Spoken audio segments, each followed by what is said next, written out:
Corporation and your sports network. Yeah, I've been closer to Jesus before, so can you help me out? Oh, can you help me out? Am I on my own? Am I on my own? Or can you help me out? Am I on my own? Am I on my own? Or can you help me out? Can you help me out? I've been scared to look in my soul.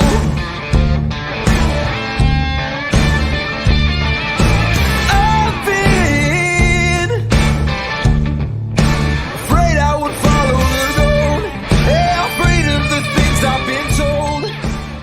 Happy Monday, everybody. It's a Monday edition of Running Point on ysnlive.com. Anthony Hartwig with you as always, alongside Mr. Ty Bartell, rocking his all black a little bit.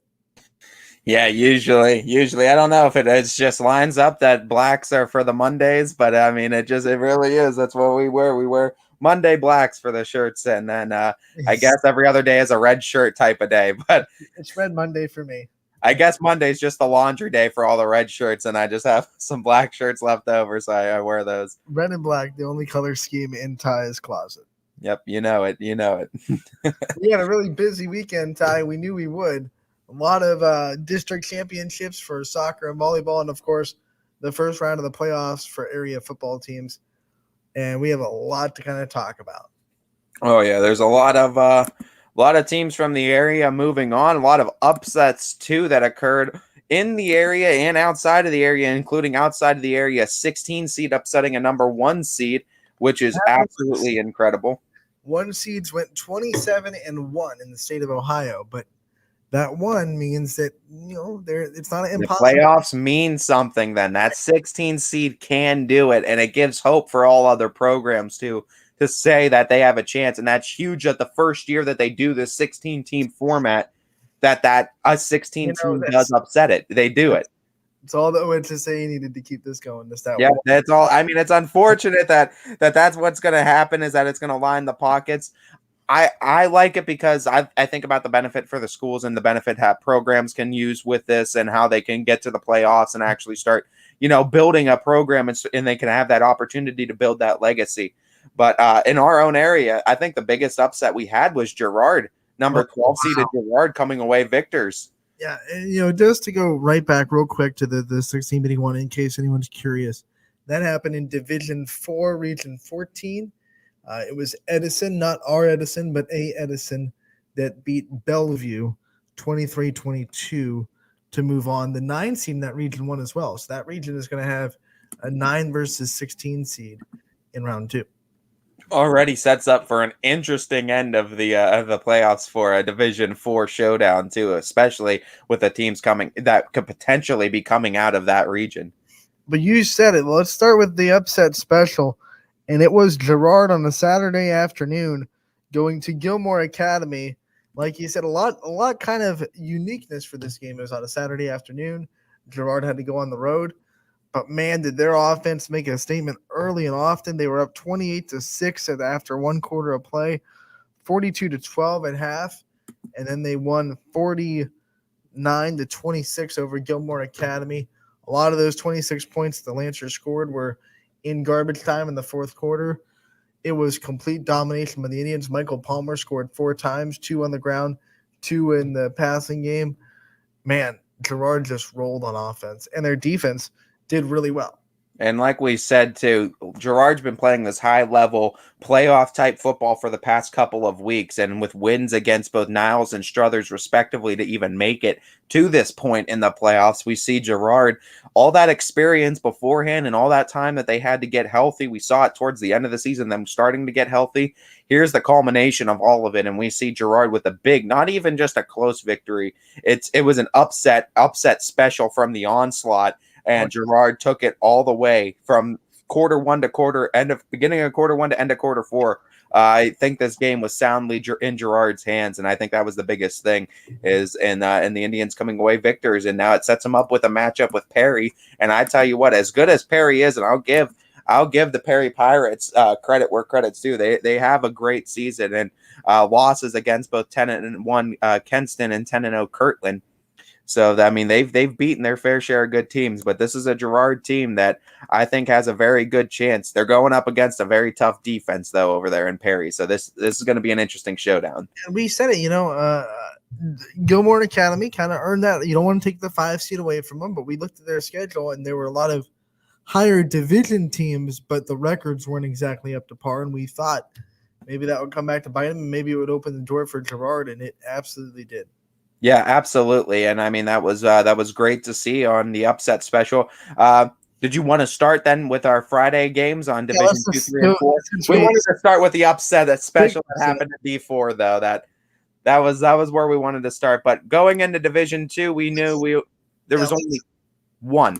Yeah, just the one. And it was your game. Yeah, and it was just classic. Yeah. Between Fitch and Harding, 35-28 Falcons win.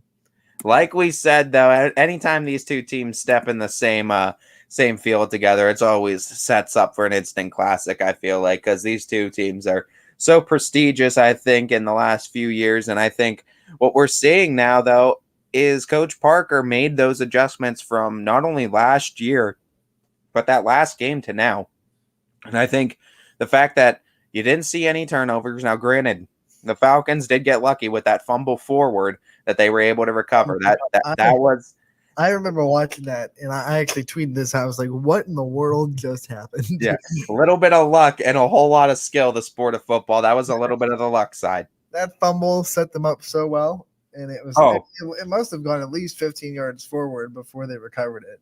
Yeah, and it would have been the only turnover from the Falcons, I believe, on the night too, which would have been huge too for that side if they were able to create that turnover. Harding inside the 35, I believe they started that drive, went down and scored a touchdown. DJ Williams punching it in, if I'm not mistaken, for that go-ahead touchdown. Man, what a game between those two again. And then Warren Harding still made it interesting down the stretch, had a chance.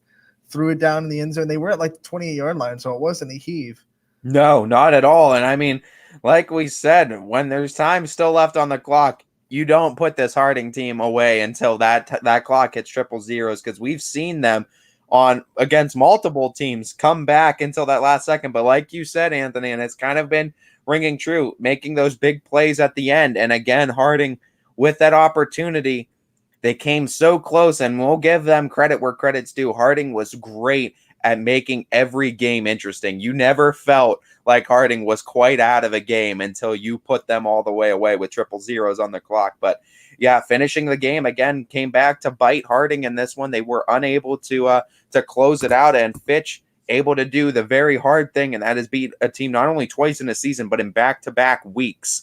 And Falcons able to do so and move on to the next round, and it sets them up. Tough opponent in Akron-Hoban, but yet it's still it's the next round for the Falcons. So I guess we go down to our Division 3 games, and we start with Canfield, who did a number on Notre Dame Cathedral Latin. I mean, this was really impressive because we talked about how impressive Notre Dame Cathedral Latin's schedule was and how many really good teams they played, and we thought, this could be a challenge for Canfield, but no, not in the slightest. Canfield dominates this game from the start, wins 42-14. And just kind of proves how good they are.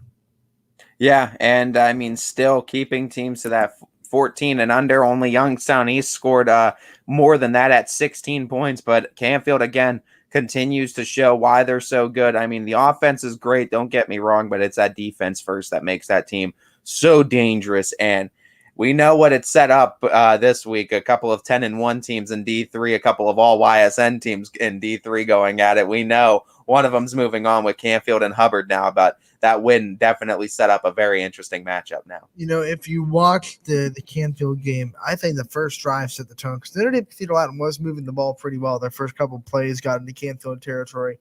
Canfield got a big stop, went down their first drive and scored. It was a big play. I believe it was the one Brock Lowry One play, one score, and then from there on, Canfield had complete control of that game. So they set the tone early by taking, I think, Notre Dame Cathedral Latin's best punch in the very beginning. The first couple plays for the Lions really worked pretty well, got them moving, and then Canfield stopped them, went down, scored, and it was kind of over after that.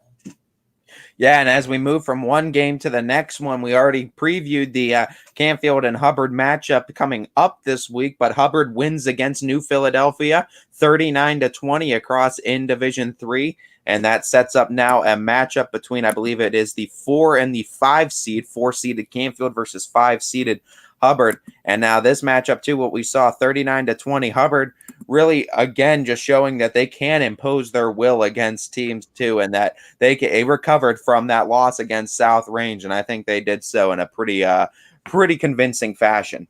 Tell me if you heard this before. TC Caffey had a big night on Friday. Yeah, and against a big team, and I think that was the biggest thing, is a lot of knocks against TC Caffey was not doing it against teams in that same division. He went up against a very good New Philadelphia defense and was able to, in my opinion, put up some very impressive yards and won the game essentially for the Eagles. Over 200 yards, 4 touchdowns. He's at over 2,500 for the season.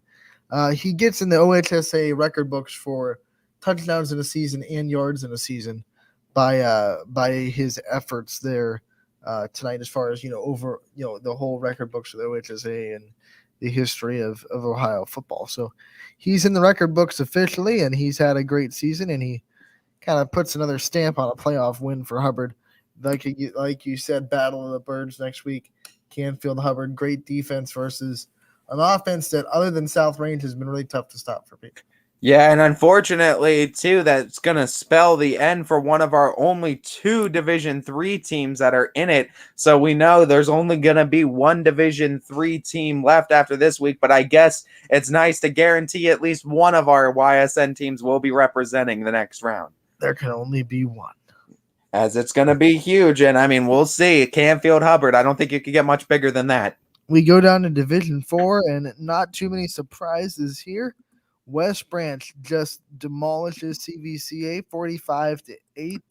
Drew DeShields, he broke the record for passing yards in a season at West Branch, the program record. So congratulations to him on that accomplishment. And West Branch's offense refuses to slow down. They beat CVCA 45-8 to move on. They will play in the next round of the tournament. Yeah, and I want to preview that one too, and we'll talk right about their opponent too, as Poland beat Fairless 35-14 to advance to the next round. And this was a Poland team too, where defense came in strong, but the offense came in very impressive too, putting up over 30 points. And Poland again showing doing what they do best and playing Poland football and hitting you hard on defense, especially in those linebacking cores, that front 7, and then playing some sound offense to get them the win, as Poland sets up this very intriguing matchup, I must say now, with West Branch for the next round. And in that game, Jack Fulton eclipsed 1,000 yards, not just in passing, but also on the ground for the season. So overall, a 2,000-yard, what do you want to call it, a gainer? 2,000. Yeah. And you know what? That rounds out to about an average of 100 yards per game in both categories. And I mean, that's the ultimate weapon at quarterback, a guy that can virtually do it all. And then, Poland, a run-heavy team. So to have a guy that is putting up an average of about 100 yards passing and running from the quarterback position is very, very useful, especially for that Bulldog offense. My turn. Ursuline took home the big win. We thought this one might be close, but their defense really showed up against a strong Canton South offense. This might be a sign of good things to come for Ursuline. They hold Canton South to just 20 points and win 48-20 in the Ice Castle. And Brady Shannon, he continues to impress. He becomes the new all-time leader of passing touchdowns of the Ursuline football program. And you know what? Very impressive win from Ursuline. And I thought this was going to be a game where Canton South could kind of give them a fight. And granted, they did a little bit, but Ursuline handedly takes this one by over 3 scores. And within doing so, it sets them up with a great matchup. And this is my turn on this one as the Salem Quakers come away victorious over Woodridge 48-14, as not allowing that loss against West Branch. And that's the biggest thing we must say, too. Salem, 2 of their losses came in overtime of their 3 losses this season, and Salem has never lost back-to-back games. They always bounce back, and they did so again with a huge victory, and it's Jackson Johnson now versus Brady Shannon in the playoffs, and how can you not get excited about this? We've seen this a couple times, but if you were able to watch that Salem game, you'll know what I'm talking about. There were several plays, not just one, where Blaze X-Line just torched his defender. Like, I don't know if we're going to be seeing much defense in this one, though. Embarrassed him, made him call his mom to come pick him up because he's not having too much fun at summer camp. That kind of embarrassment from Blaze X-Line to this defense. I mean, I've said it, but there were plays in the regular season where it looked like the defense has an angle on him, and it doesn't matter because he's that fast. He's just very good when he gets the ball in open space. Obviously, that's one of the Quakers' main goals, to get their playmakers the ball in open space. They did it really well. I mean, how could Dean Boyd, DeMarcus McElroy, you got Jackson Johnson, Blaze X-Line, Brady Shannon. I mean, big names all over, playmakers all over. This is going to be a fun matchup between the Irish and the Quakes. It's going to be fun. And that does it for Division 4, if I'm not mistaken. I believe so. Let me just double check. We did talk about Gerard already, too. Beaver Local did fall. Yep, and that's the only other one we... Yeah. 8-0. Beaver Local takes one on the chin, but it doesn't take away from the great season the Beavers have had. No doubt. And Glenville's been a team that has been very, very impressive defensively, especially, too, in recent weeks. You want to hear the box scores. Here, Glenville lost their first 3 games of the season, and they've won 8 in a row. Here's the last 8 box scores for Glenville. All victories: 34-0, 55-0, 22-0, 50-0, 20-17, 41-6, 41-6, 48-0. They've allowed a total of 29 points in the last 8 weeks. So defense has been very impressive, and it's being almost a historic defense. And it just wasn't the Beavers' night, and they were going up against one of the finer defenses, I think, in the area. You wonder what in the world was going on in that first 3 games, because they look like a team that shouldn't have 3 losses on the year. I want to stay on Friday because there were some regular season games that I want to get the scores of. Columbiana gets the win over East Palestine 35-14. The Clippers end the season on a high note, and so did the Bears, who have had a really tough year. They had to miss the first 3 or 4 games. I think it was the first 3 games due to COVID-19. They were always trying to get their feet under them. They end the season on a positive note with 20-8 win over Sebring at home to close out the regular season. Yeah, and you know what? It's a confidence builder for Latonia, as they're able to, like you said, end their season with a victory, and it kind of sandwiched them in between 2, a victory at the beginning and a victory at the end. A couple of games where they were a little bit competitive in between, but it's a good building block for next season for the Bears. So we definitely want to congratulate all those teams on the great regular season. And now as we move into Saturday, we talked about Girard. The other afternoon game was Crestview. They battled so hard against Bel Air. They took a early deficit. They couldn't quite get all the way back in the game. They trailed 27-13 at halftime. They lost 27-20 in Bel Air. So Bel Air knocks off the Rebels and ends their season. But what a heck of a fight from Crestview. Yeah, no doubt. And you know what? Honestly, for what Bel Air was able to do, you got to give them credit. They did what you need to do against that very tough Crestview defense. They scored early, and that's the biggest thing. You score early, and you got to protect leads against the Rebels, because the way that they play, they're pretty balanced, and their defense is pretty balanced. And it's more of a case you got to get them when they're not hot, because once that defense starts getting in rhythm, they're hard to score against. Bel Air was able to do so, and they protected their lead. Give Crestview's defense credit. They held Bel Air to no points in the second half, gave their offense trying to opportunities to come back from the game. They could not. They scored 7 points in the second half, and they lose 27-20.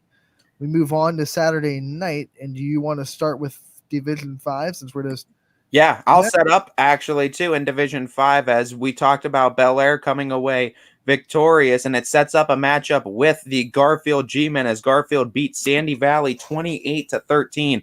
Closer than I think Garfield would have liked it, especially but in the beginning. I mean, they were struggling. They were down 13-7 at halftime, down 13-7 for most of the third quarter. And then as soon as Garfield got that lead, it was like a switch snapped, and they got 2 more scores in the fourth, and they outscored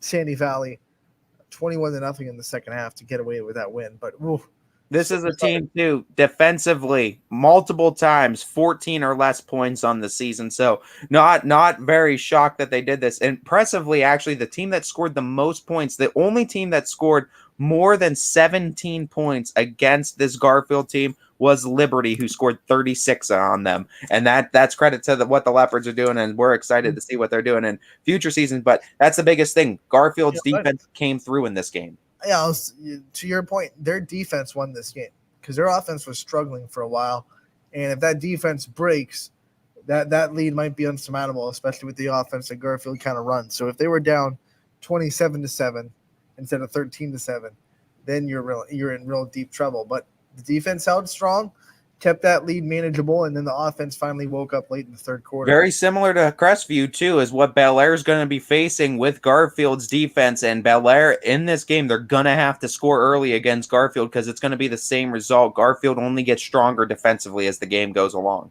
Also, Garfield with a big interception when they were up 21-13 in the fourth quarter to really seal that game. They went on to score on that ensuing drive to make it 28-13, but a big interception helped them along the way. Round out Division 5, not too many shockers here.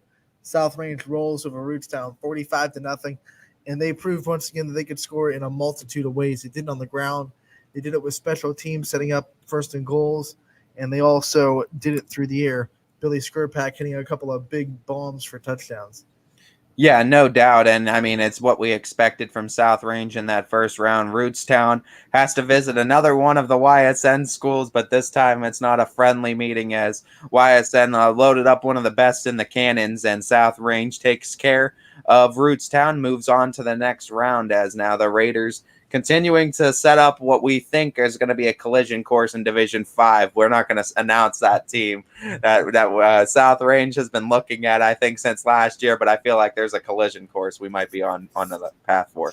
This is a game that from the start, you could tell Rootstown came out with, energy, and because first couple of plays, their defense really made some good plays against South Range. I think they were held to a 3rd and 8, and it was looking like, oh man, South Range might have to punt on the first drive for the first time probably all season. And then all of a sudden, 3rd and 8, they get that 3rd and 8 conversion, and the Raiders go right down the field and score on that first possession, and then they never look back from there. Yeah, and do a great job as the Raiders move on now, as we are excited to see what South Range is going to be able to do moving on. And I believe that sets up a matchup with Crestwood now for them. So Crestwood for South Range. Once again, Garfield plays Bel Air next week. They'll both host those games. And Garfield, Garfield, that's right. And Crestview unfortunately fell to Bel Air, but what we were saying too is Garfield plays a similar style, so it should be another interesting matchup. Head down to Division 6, our number 1 seeded LeBray faced Trinity, and the Trinity over at LeBray and their 3-headed monster on offense took care of business and took care of it in a big way. Defense came through big as well as they win it by 48-8 against Trinity, and LeBray handedly moves on to the next round. Yeah, and this was a game, it was over from the jump. Aiden Stevens and Devin Carter were just too much to handle in the backfield. You could see it from the get-go. LeBray had no trouble moving the ball. It was apparent. And they just rolled in this game like you should in the first round of the playoffs.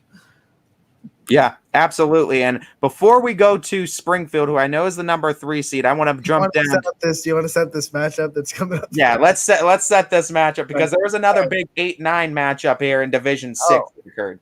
I'll take it because Brookfield went to United against a defense that has been playing well all season, and Donovan Pawlowski put on a show. And they won 26-0, shut out the Eagles. in this game, and they advanced to match up against LeBray in round 2. And credit to United playing pretty good defense against Brookfield, still only holding them to 26, but couldn't get anything going on offense. And that was the biggest thing. Brookfield, and I think Coach Clark is really emphasizing with his guys is in the playoffs, yeah, offense is big and you need those plays, but defense is just as big, if not bigger. You can't miss coverages. You can't miss an assignment. So that's the biggest thing. And we see Brookfield emphatically taking it defensively. And you're right now. It sets up that LeBray versus Brookfield matchup. And I think it's been one that it's been on Brookfield's mind for the last couple weeks. I want to double check because I think Donovan Pawlowski was responsible for all 4 of Brookfield's touchdowns in one way or another. I think he ran 2 in and threw 2 in, if I'm not mistaken. He just had a great game. For offense, he managed the game well. He did not turn the ball over. Let's see, he 200-yard mark in passing and running for 225 yards.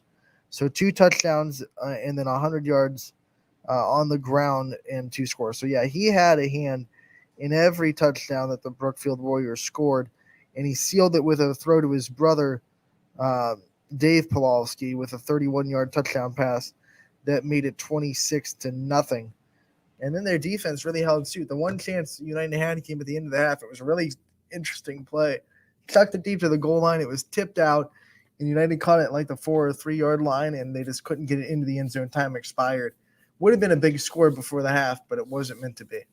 Yeah, no doubt. As United couldn't get it done, as Brookfield moves on, sets up that next matchup. As our last matchup now, in Division 6 was another all-YSN matchup, and Springfield yet again. Western Reserve can't overcome it as Springfield wins it again in a shutout fashion. They outscored Western Reserve 80-0 in 2 games this season. And the biggest thing for Springfield too, I mean, I'll say it, the last 5 games, all shutouts. Granted, opponents Jackson, Milton, Sebring, Western Reserve twice, and Waterloo. Before that, 2 games held opponents to 7 points in McDonald and Mineral Ridge, and held Lowville to 6. This is a defense that has looked very, very strong the last few weeks, and it sets up a matchup with Norwayne. And I think everybody in New Middletown knows about what happened with Norwayne last year for the Tigers. I believe 20. That's 20, and I think it's 22 straight quarters that Springfield has shut out opponents. If you go back to the 2 quarters in their game before their last shutout, that they've held opponents scoreless. And, once again, they get Western Reserve. Bo Brungard is 6-0 against the Blue Devils in his career. And they've played him in 3 straight playoffs. And the Blue Devils haven't been able to solve the monster.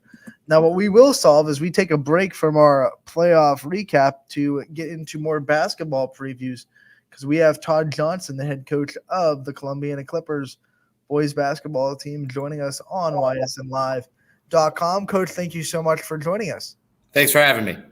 You are welcome. Coach, I wanted to start off my questions with this. Looking at your team last year and what they were able to accomplish, I don't think the record speaks for how competitive a lot of those games were. And you look at those scores, I think your boys were in it for a majority of those games. So looking at it and looking what you're bringing back, kind of name some of those guys that are going to be the big playmakers for this team this year that is going to kind of help you turn some of those losses, those close losses, into wins this year. Yeah, we competed well last year for the most part, especially with the year before. We had a very successful season. We had 8 seniors, and so moving towards last year, we needed to get some of that experience, and we did.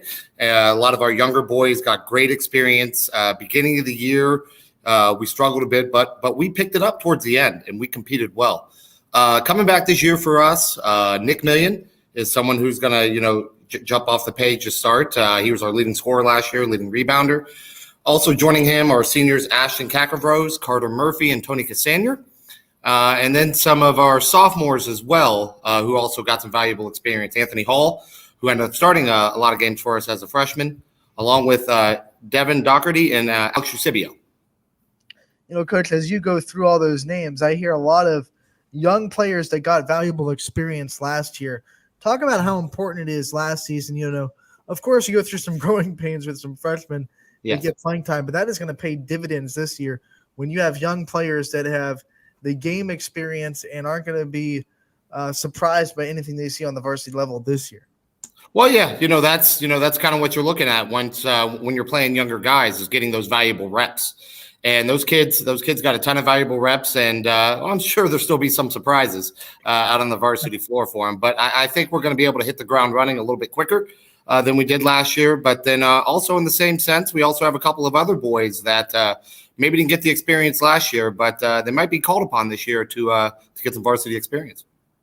Talking about that too, and the boys got a chance to play last year, but it was no doubt an odd year, and I think that's the case for a lot of sports last year. Talking about that community support and getting that kind of fan support back into Columbiana, and we know the Clipper faithful, when there's good teams on the floor, getting that Clipper clap going is something to behold in that gymnasium. How much is that going to mean to the boys and to this team to have sort of that fan support come back in more capacity than what we saw last year? Oh, that's going to be, huge for not only the boys, but the community to come back into, Richard Berryman Gymnasium and to be able to, support the boys and have that community support. We've always had, great support at our high school games. And, I want that, I feel so sad for the boys in a sense from last year that they didn't get that experience. Those seniors didn't get that experience, the pep band, the student sections and all that stuff. So I'm really hoping that we're going to be able to do that this year. And I think we're gonna pack that gymnasium a couple of nights as well. Coach, talking about that gymnasium, every time I go in and I look around, I think it's a very unique gym because it feels big, but it's not. So that crowd can really get on you in a hurry. Talk about what it's like having that home court advantage and what that crowd kind of brings to you guys and what makes it such a unique floor. Well, like you said, it's got to feel a big, but it's not it doesn't play big, I guess is what you could say. It's huge to have the support of the community, the students behind you, yelling, screaming, doing the Clipper clap, stomping, getting up and down. It can really pay dividends for us. How does your mentality as a coach change when you talked about having 8 seniors and you're going to be competitive and this is going to be a year? Talk to me about how you kind of have to flip that switch when you go from a competitive year to kind of a rebuilding year and just a developing year for these younger guys to get them back to that competitive side of things. So, walking into last year, we kind of knew where we're at. We only had 2 seniors, Dalton Whitehair and Tyler Anderson. And we knew we would be playing a lot of boys, getting their first reps. But, I guess our mentality didn't change, so to speak. We always wanted to compete, always wanted to do well. I said at the beginning last year, I know our team is going to be a much different team towards the end of the year, and we were. And we competed well and we played hard. So it's just the consistent, day in and day out at practice, the mentality of buying in, of getting after it, of selling out and playing hard for the front of the jersey and being a team. We all know how competitive that EOAC can be and how scrappy these games can turn into. Talk about the league this year, what you expect from the teams and how you expect to compete in it. Well, I think the UOC is going to be, very balanced. There are some big seniors that graduated last year off some teams. Southern they're the champs until someone can knock them down. So, I'm sure they're going to come back and be very competitive. I look at Wellsville, Coach Thompson. He always does a great job down there. His boys are always ready to play. Another Coach Thompson out in United. They have a lot coming back. So, they're going to be very competitive as well. Valley Christian is another one that, did well in the league this past year. So there's a multitude of teams that, night in and night out, it's going to be a competitive league. What is the biggest thing I think you want to see improvements on, and the biggest thing I think you have seen improvements on in the offseason that you've noticed from your team and that you think is going to be much improved from the end of last year to the beginning of this year? Well, just having a summer was huge for us to be able to go to camps, go to shootouts, and those various things. It was great to see growth and development out of our young guys during those games during the summer. Now, summer ball is obviously a lot different than winter ball, but we did a better job of on the defensive side of things, which is something I always preach. We did a better job of taking care of the basketball, and just like any coach, that's where you want to start is taking care of the ball, not turning it over, and playing a good, solid defense. I love that you went into the style of games you're going to play. We all know that the style of basketball can change from year to year based on what kind of assets you have, what skills all the boys in the team have. What kind of style do you think is going to come out of the Clippers this year? What kind of brand of basketball do you think we're going to see from Columbiana? I want to get back, and I think we will get back to more of our tempo type basketball, more of an up tempo type basketball. I want to get, want to get back to our defensive side of things. I've always been a big proponent on a defense first type mentality, because defense can carry you. Sometimes there might be some nights that you're not shooting the ball well, the ball's not going in, so you got to lean on the other side of the floor. So I think you're going to see an up tempo, hardworking defensive first type mentality out of Columbiana. Talking about that too, that's obviously all in the culture that you've gone to try to build at this school, coach, and I think you've done a great job. If I ask your boys, what does it mean to be a Columbiana Clipper, what do you hope they say? It's pride. It's pride in knowing who's come before you and knowing what kind of legacy you're going to leave.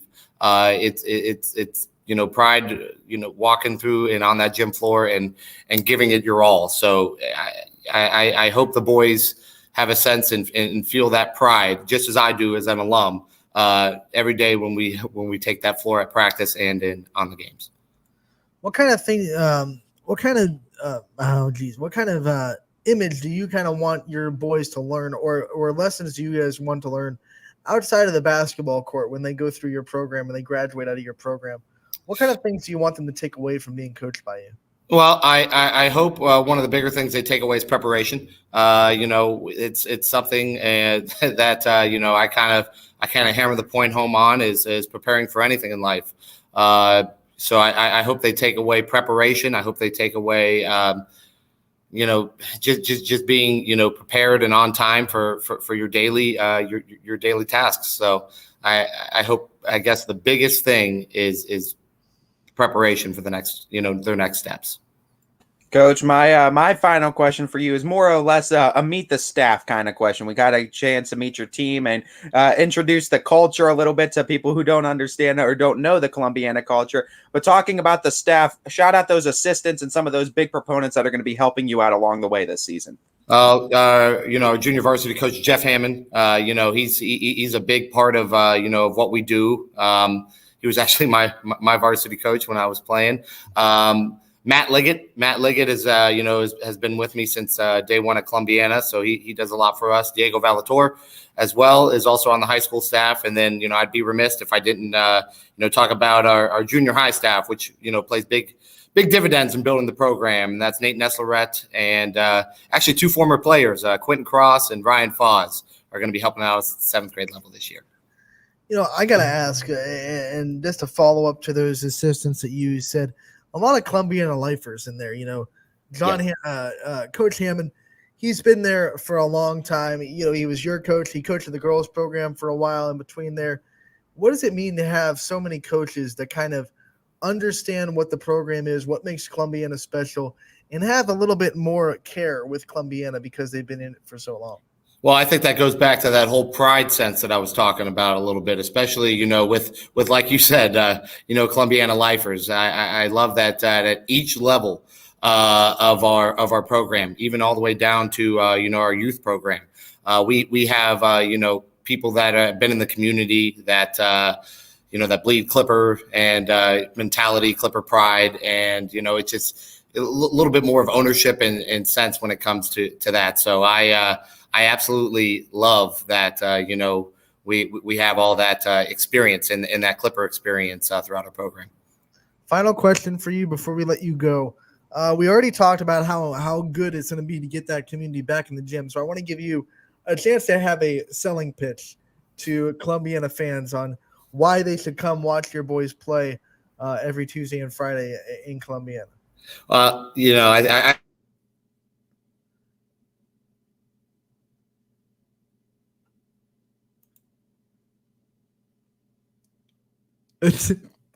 freeze frame. Yep. And, oh, wait. Did we get you back, Coach? Yeah, I'm here, boys. You still got me? All right. Why don't we start that question over then? Hey, technical difficulties. That's good stuff. Welcome to Monday. Well, so like I was saying, I hope we get the community to come out and see just how hardworking these boys are, how much they love the game of basketball, how much they love the community that they play for, and how hardworking and night in and night out they're going to give their best effort on that varsity floor. Coach, thank you so much for taking the time to join us to help us kind of preview the Columbiana season. We look forward to covering you throughout the year, and we'll be sure to talk to you again real soon. Thanks, guys. Appreciate the time. That was Todd Johnson, the one we call TJ, here joining us on Running Point, brought to you by Greenwood Chevrolet in Austintown. And another great basketball preview, and I expect a lot of big things from Columbiana this year. Yeah, and the Glitch Gremlins, I guess, are opponents of Columbiana as well. So Columbiana, you're not just playing the EOAC, you're playing some Glitch Gremlins, it seems like, this year as well, as they're trying to stop that fan support from flooding into that gym. I think they're going to get some great fan support, and I think they're still going to load that gym even with or without Glitch Gremlins trying to stop them. The biggest Glitch Gremlins we've had in our preview so far have been for East Palestine and Columbiana. Yep. I don't know. Maybe they just in the EOAC. East Palestine has aliens that walk the streets, though, so I'm not even that surprised that they have gremlins out and about running amok on all the servers out there. You walk out of the studio and you see some. I'll be right here. Oh, okay. We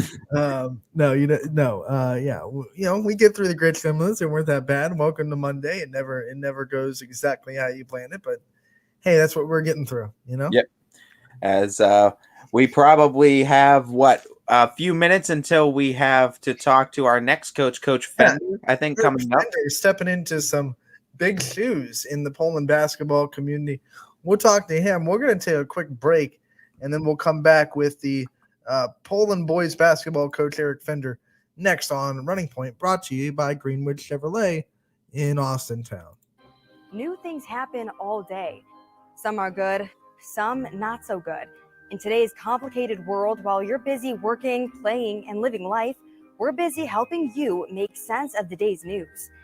And there's only one place where it comes together with clarity, context, and accountability. It's 21 News at 6 with me, Madison Tromler, and Derek Steyer. 21 News at 6. It's what the day's news really means to you. Welcome home to a home made homier with Baird Brothers Fine Hardwoods. Inspiration starts at BairdBrothers.com and is turned into reality when high-quality hardwoods are delivered right to your home. Baird Brothers has the latest design trends: shiplap and skinny lap interior siding, antique oak rustic flooring, and, well, you'll find them all at BairdBrothers.com. Ordered easily, delivered conveniently, enjoyed comfortably. BairdBrothers.com. At Greenwood Chevrolet, shop with confidence knowing we're ready to go the extra mile for you. With the largest selection of used vehicles in the Valley, backed by the Greenwood Advantage Warranty. Every one of our vehicles has undergone our own 126-point inspection, so it passes the most important inspection, yours. No other dealership has the extra inventory, gives you extra for your trade, and goes the extra mile for you. Only at Greenwood Chevrolet. WRS Wealth Advisors, the area's premier wealth and retirement specialists. Located on South Avenue in Boardman. Quality, customer service, and integrity. Those are the four words that have driven our success since 1957 at Joe Dickey Electric. Joe Dickey Electric is one Mahoning Valley landmark business that stays current with the requirements of our customers. Family owned and managed, we are an electrical contractor and energy solutions provider. Every member of our team adds to his or her skill set through ongoing training. Residential, commercial, industrial, automotive, and more. We keep ahead of the needs of our customers with a fleet of more than 50 vehicles and 24/7 emergency service, so you're never left in the dark.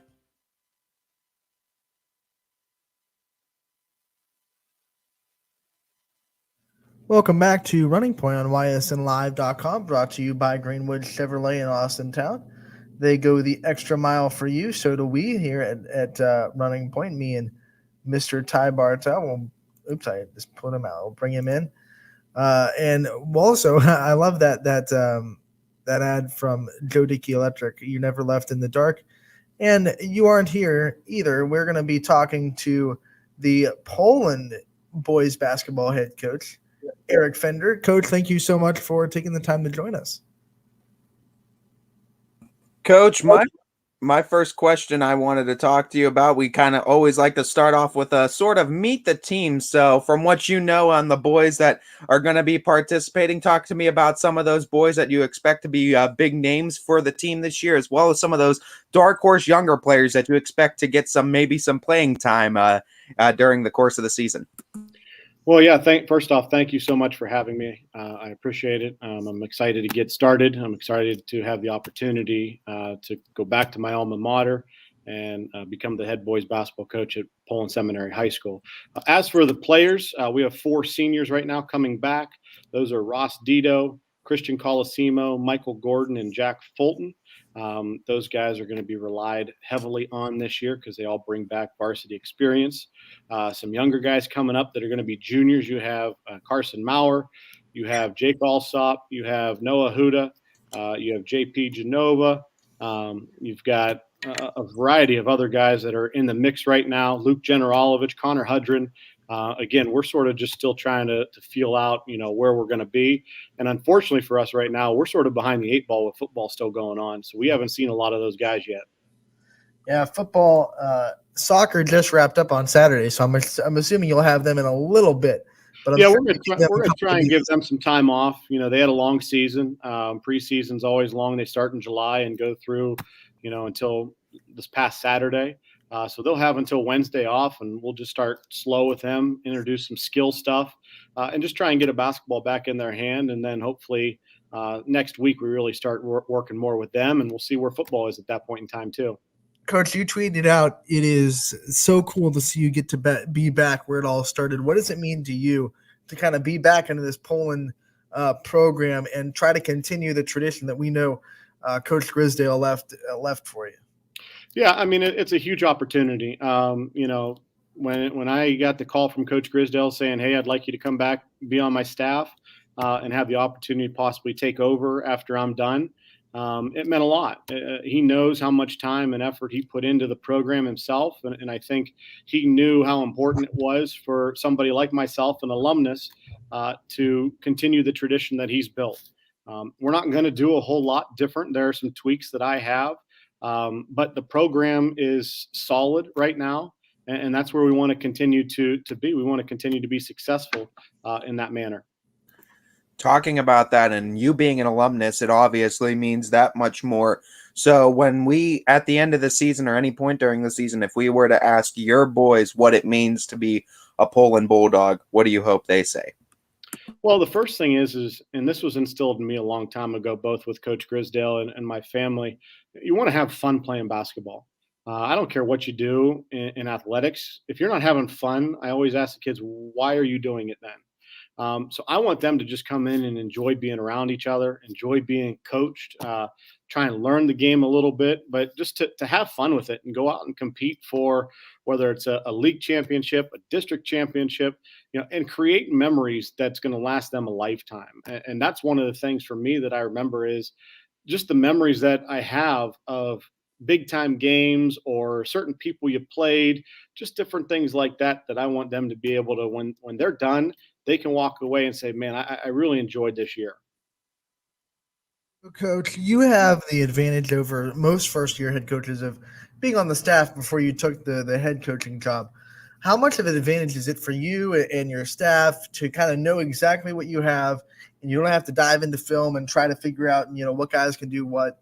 You know exactly what you have, what toys you have in the toy chest, and you can just get to work from there. Well, there's definitely an advantage with that. Just having played for Coach Grisdale, having coached with him for a few years, you're going to try and keep the bones of the program together. But in the same sense, too, I have my own ideas and own philosophy that I'd sort of like to try and get across to these guys. Coach Grisdale was a great coach, 500 wins. He did a phenomenal job with the program. But there's some things in my mind with today's kids and the lack of, I guess, prep time because of how deep our fall athletics are going, you still want that time to try and implement your own stuff as well. So, but knowing who we have coming will definitely help sort of ease that issue a little bit. What do you think it means when you have so many players that are playing multiple sports in soccer and football that kind of know that nature of competing with these other schools and understand maybe the rivalries and understand the culture a little bit more? How much easier is that than to instill your culture into them when they already play these different athletics? Well, it's huge. I mean, and I mentioned to it at the parent meeting we had. I am so happy that these kids in the fall sports are having so much success, because now I want them to get a taste of it. Now I want them to try and go after the same thing in basketball. Anytime you can get kids, for being as selfish as I am, I'd like to see them more, but knowing that they're out competing, know that they're working with their teammates, knowing that they're just out there doing what they should do, it makes things easier for me. And you get some little rivalries because you're seeing more kids play multiple sports where, maybe, okay, hey, we got them in soccer, or, hey, they beat us in football, but now we got an opportunity to play them twice a year, especially if it's a league game in hoops. And you hopefully that drives them a little bit more. I love that you brought up rivalry starting to build, because this NE8 has been around long enough now where you start to see teams start to build these kind of rivalries that weren't there before. Talk about this conference, how tough it is, and what teams you expect to really be, gunning for the top spot in the NE8. Well, first off, this is a really good conference. The NE8 is from top to bottom, it's got to be one of the toughest conferences in the area. You've got solid teams. You got a new coach over at South Range, Will Klusnick, who I've known Will for a long time. He's going to do a great job. He's got a nice young core coming in. You've got Struthers, Coach Warnicki's doing a heck of a job over there at Struthers, so I know that they're always going to be out there, competing for the league. And then when you start moving into the Trumbull County schools, Coach Hannon's been at Girard for a long time. I've got a lot of respect for him. Lakeview's got a new coach, so we'll see where that direction's going. Jefferson's always the unknown, just because they're about an hour away. You don't know, but I do know they've got a nice senior coming back, and the coach that's been there has done a nice job. So, from top to bottom, everybody's improving, and it's exciting to see, because I think that's what brings out the best in people. Talking about that too, and talking about the staffs, we know Coach Grisdale always mentioned how much his staff was an influence and how important his staff was. Going to you now, being the head coach, shout out a little bit about your staff and some of those big proponents that are going to help you out along the way this season. Well, first and foremost, I'm going to keep Coach Richard Black. He's been with Coach Grisdale for a long time. He actually coached me when I was a freshman and sophomore over at Poland. He's going to stay on and be our JV coach. His son Danny's going to be around as a JV coach as well, and a varsity assistant. My top two guys at the varsity assistant spot are Taylor Mcmullen, who was at Springfield with me for a few years, and then Taylor got into some college coaching and is back in the area, and I think that's going to be a big pickup for me. And then my brother is still going to be around and helping out when he can. His job changed a little bit, but he still wants to be involved with the program, and to have the consistency of that and not really change the staff a lot, I think is huge. And it's just another key to where our program can go, because you're staying consistent with it. Yeah, I'm new, but I've been around, and the kids know me. I hope that they like me, but we're going to challenge them, and we're going to bring some new ideas to them, and hopefully they buy in with it. One of the things I've always loved about Poland athletics is we've dived into their community and the way they do things, is how closely the coaches work together as a unit, whether it be sharing athletes from football to basketball or soccer to basketball, or it just be the coaches that work in the same season sharing the gym and making sure that each team gets the time that they need. Now that you're the head coach and you get to be a little bit more involved in those relationships, talk about what it's like to be a part of such a tight-knit athletic community at Poland between the head coaches. Well, first off, it starts with our AD. It starts with Mr. Brian Banfield. He does a great job facilitating the whole thing, taking care of everybody. If there's ever something that we need, we go and ask him, and the majority of the time, we get an okay. Whatever you guys need, we'll do the best we can. And again, that starts from the top, not only with Mr. Banfield, but with our administration. But I think it just comes in with the coaching staffs that are around, knowing that nowadays you don't have one-dimensional kids. You don't have kids that are going to be strictly just basketball kids or football kids. Like, you're sharing athletes, and you have to be willing to divvy things up or take a step back every once in a while, because you need to understand that these kids can't do everything that you're asking all the time. And I'll be honest with you, the first minute that I got the job, I reached out to Coach Pavlansky to say, hey, what can we do to set up a schedule to where both of us can maximize our times with the kids, but we're not wearing them out, and we're still giving them opportunities to be, 16, 17-year-old, 18-year-old kids, because you still want them to go out and have fun, and that's the part, like, I don't want them to feel like they're being pulled 10 different ways. If you do that, I really believe that's where you're going to start losing kids. There's a lot of things, obviously, I think, to be excited about this season. More open crowds, a different team, new atmosphere, maybe a new culture, new look. But what is a thing right now preseason that you are most excited for and looking forward to this season? Well, I think you sort of touched on it, just the crowds. I want these kids to enjoy playing the game. I want them to bring a fun brand of basketball to Poland. We're going to try and be more of a faster paced team, and try and do some different things defensively. But I want them to enjoy the time. I want the student section to be back, in the gymnasium. You go to the football games on Friday nights, and the student sections there have been phenomenal. I want them to enjoy just the high school experience with as minimal COVID distraction as possible. And I know that right now that's just so tough to say, because in a minute you could still get shut down. But I want them to just enjoy their time. I really felt bad for the seniors last year because, again, yeah, they got to play for their families, and that's so important, but they didn't get to play with their classmates. The big games, the Struthers game, the Canfield game, you don't get the fans, that you don't get the student sections, you don't get everybody who's all rowdy and jumping around and have fun. Like, that's what I want them to just sit back and enjoy and have fun with. Before we let you go, last question for you here. As someone that's been coaching for a while, what's kind of your favorite thing about coaching at this level, especially this level, the high school kids, and being able to kind of build the relationships with these young men that are 15 to 18 years old? Well, it's just the opportunity to play a small part in their development heading into their next part of their life. High school is one small section of their life, and I want them, at least when it comes to them playing basketball, I want them to enjoy it. There's so many pressures nowadays that are on kids that sometimes they need, sometimes they don't. But I just want them to enjoy it, and I want to teach them how to enjoy it, and I want to teach them how to do it the right way, or what I think is the right way, is to sort of how I've been brought up. Again, there's so many pressures and stuff like that. Like, I want them to realize, listen, when you step on that floor, you've got about 2 hours to just forget about things and just to go out and have fun. And then I want the relationship that Coach Grisdale did a great job for so long building is I want them to enjoy coming back.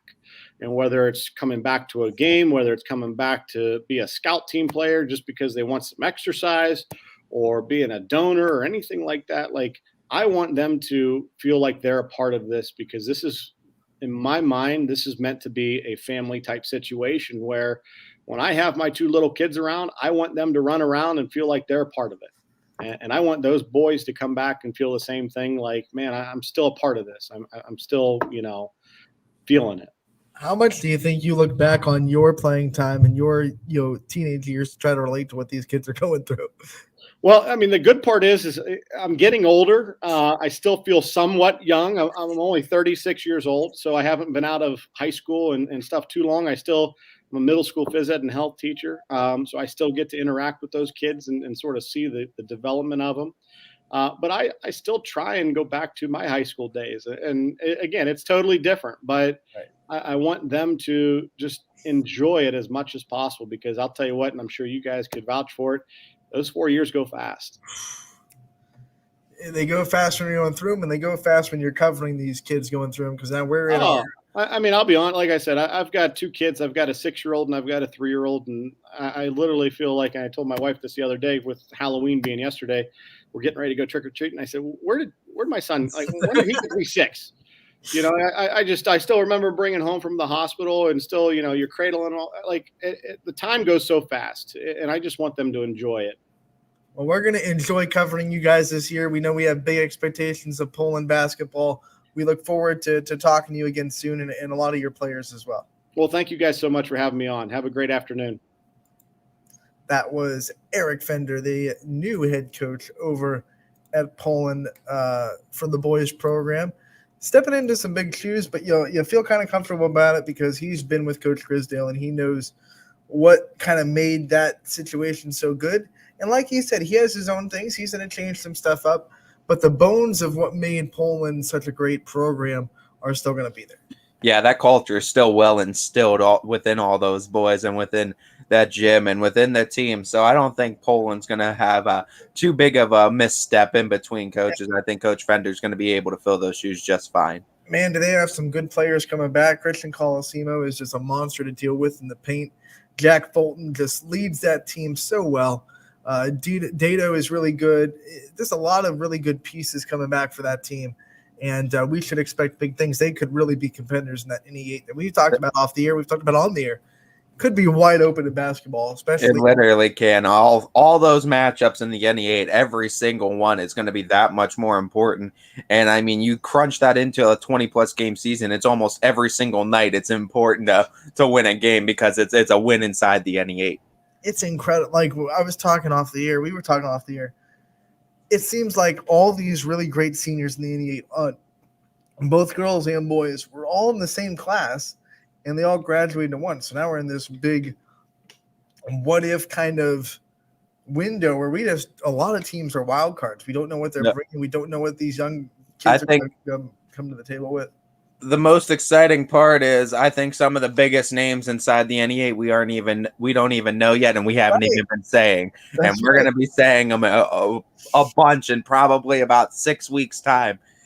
So for all those young sophomores, juniors, and seniors maybe this year too, when you were playing maybe in the shadow of those seniors last year, or maybe you weren't being talked about, I think this is a very wide open conference. So get out there, make an impact, and we'll be talking about you. What it means is you have the opportunity now. So yep. We're going to take one more quick break. On the other end, we'll be talking to Dana Balish a little bit about the weekend recap and what he thinks about week one of the playoffs and everything that occurred. So we'll be right back on Running Point, brought to you by Greenwood Chevrolet in Austintown. When looking for home design inspiration, don't just be inspired, be Baird inspired. Whether new or remodeling, Baird Brothers has the latest trends like shiplap to refresh your home.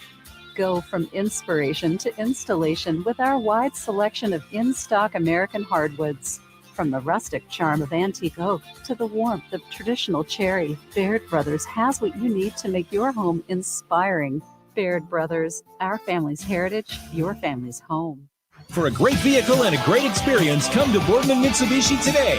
As always, our full lineup of Mitsubishi models comes with a standard 10-year, 100,000-mile powertrain warranty. Boardman Mitsubishi, your hometown Mitsubishi dealer since 1999. Coca's Pizza, always supporting our community and our local athletes. Stop in on game day or score big and have it delivered right to your door. Check out our daily specials at cocaspizza.com. That's Coca's Pizza. We serve it hot. At Hubbard Chevrolet, Hubbard can help you get the financing you need, regardless of your situation. I'm Tony Page, and I've helped thousands of customers in Northeast Ohio and Western Pennsylvania buy a vehicle. Visit HubbardChevy.com to get pre-approved. Remember, folks, Hubbard can help.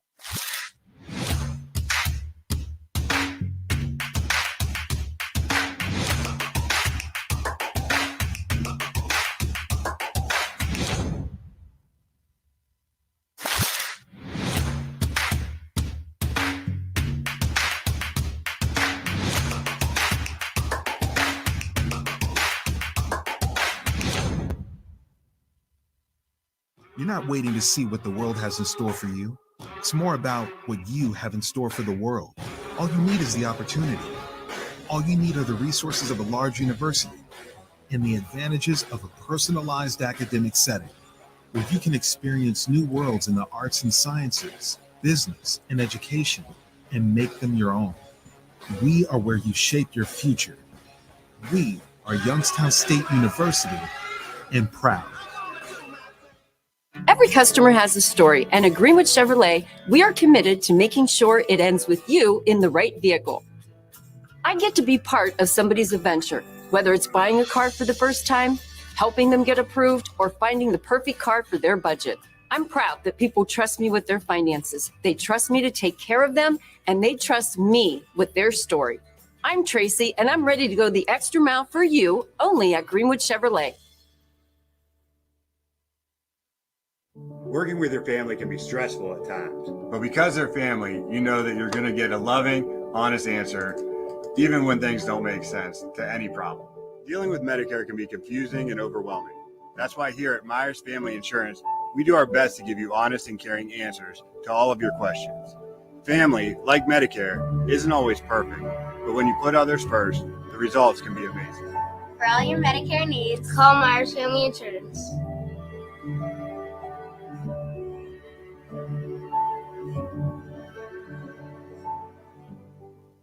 It's storm season. I think we're under the gun for some heavy storms over the next couple of hours. And Storm Tracker 21 is ready. This is probably the one we're keeping a closer eye on. On air.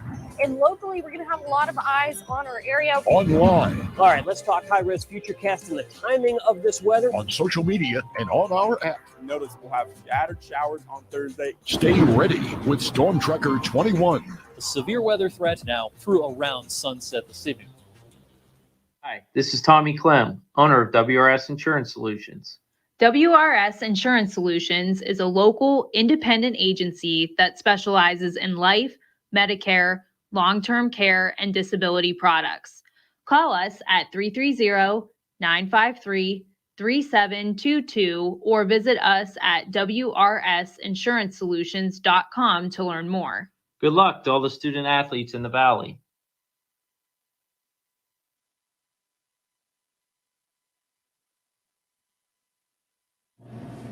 Welcome back to Running Point on ysnlive.com, brought to you by, once again, our good friends over at Greenwood Chevrolet in Austintown. I want to remind everybody that the comment section, brought to you by Boardman Mitsubishi, is live, whether you're watching on YouTube, Facebook, Twitter, or Twitch. You can leave us a comment. We would love to hear from you. Having a little bit of trouble getting a hold of Danny. He's a busy guy, being the sports director over at TV21, so we'll look to call him again later to the show, and if not, we'll try to get him on later in the week to kind of talk about the playoff recap and what his takeaways were from round one of the playoffs. But until then, we do have the Jackson Milton boys basketball coach, Stephen Procopio, coming on at 1:15. So he's coming on pretty soon. But before we get to him, let's finish out our scores for playoffs as we dove all the way through Division 6 and Division 7 JFK 57-0 over Monroeville. Yeah. Yeah, they looked really good too. JFK did, as dominant as usual, and no real big surprises from what we saw from JFK coming in as a 3 seed. No, none at all. You look at what they were able to do on offense. They never really stopped. They never slowed down. I think they understood that the playoffs are no time to kind of slow down, and they took care of business. Lowville, they took one on the chin as they went up to Malvern and got beat 34-0. Just wasn't their night. Couldn't get anything really going on offense. And Malvern continued to kind of stack on the points little by little. Lowville had a couple of stops here and there where their offense had opportunities to get into the game. So their defense wasn't as overpowered as you'd think from the score. But Lowville's offense just couldn't quite find a rhythm. It was raining pretty hard. That's pretty detrimental to a team that likes to throw the ball as much as Lowville does. Yeah, exactly. And I mean, unfortunate for Lowville, but still credit to the coaching staff and the team for getting the Rockets back into the playoffs this year. And maybe the most competitive game against Saturday, unfortunately, did not go the way of our YSN team. Valley Christian falls to Cuyahoga Heights 16-13. This was a great football game. Old school football, if you like that, this was it. Defense was amazing for both teams. Valley Christian held a Cuyahoga Heights team that averaged about 30 a game to just 16 points. And, they came back. They were down, I believe, 16-6, scored a touchdown to make it a 3-point game. They just couldn't get that last stop. Cuyahoga Heights got a couple of first downs and ran out the clock on Valley Christian. Yeah, exactly. And a close one, but an unfortunate loss for Valley Christian as JFK stands tall as our lone Division 7 team. Yeah, and a big play for Valley to get it back to 16-13. It was Davenport that was found on a little swing pass and went over 50 yards for a touchdown in 15 seconds to get it back to 16-13. Like I said, unfortunately, although Valley Christian's defense did a really, really valiant job holding this triple option type offense down for most of the game that averaged 30 points per during the regular season, that last drive in the fourth quarter, they just couldn't muster enough energy to get that one stop they needed to try to get their offense the ball back. No, unfortunately not. But hey, it was still a great season by Valley Christian and definitely things to look forward to for years to come. Building blocks are there for sure for Valley. And now, let's move on to some scores in other tournament games for volleyball and soccer. We saw Crestview. Man, did they get a thrilling win over Mooney. Mitch Auer scores the game-winning goal in overtime to give Crestview the 3-2 win over Cardinal Mooney to win the district championship. Big day for the Rebels. Big day for the Auer family, because we'll just stay with the Auers real quick. We'll jump from soccer to volleyball, then go back to soccer, because not only did Mitch Auer score the game-winning goal in overtime, but Crestview got the 4-set win over Middlefield Cardinal to get the district championship match 3-1. So not only did Coach Auer's son get the game-winning goal for the soccer team, her and her daughter get the district championship for volleyball as well. Yep, big day all around for Crestview as they all around went all around getting big wins against Mooney and Middlefield Cardinal. As not a bad day for Cardinals. How many hours in a day, huh? Yeah.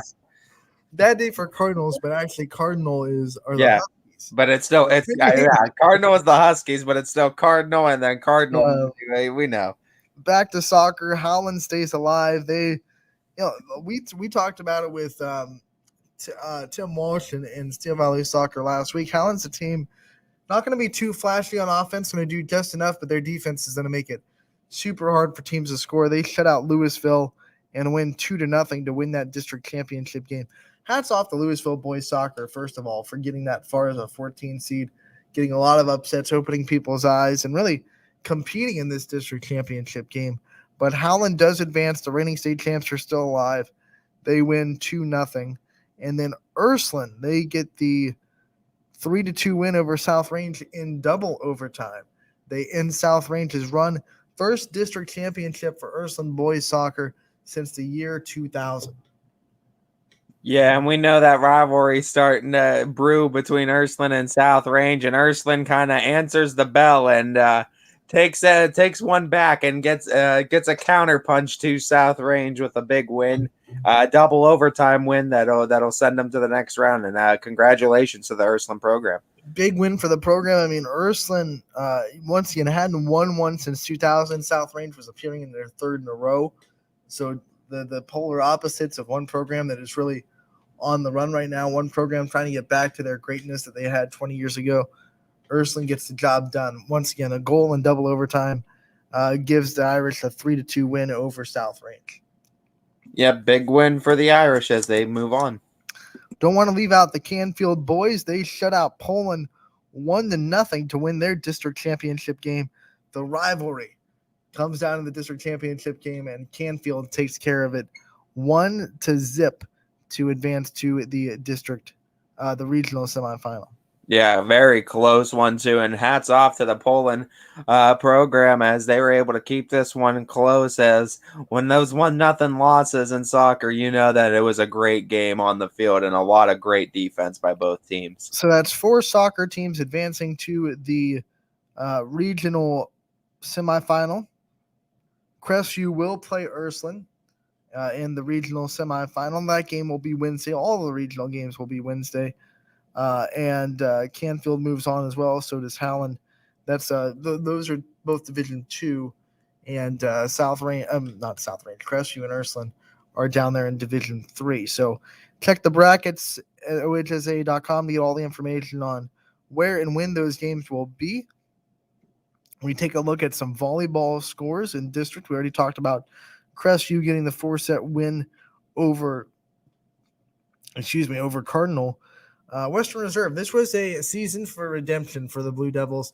Last year, they lost the MVAC to Middle Ridge, and then they went and lost the district championship to Wellsville, and Middle Ridge won a district championship. They were the team on top last season.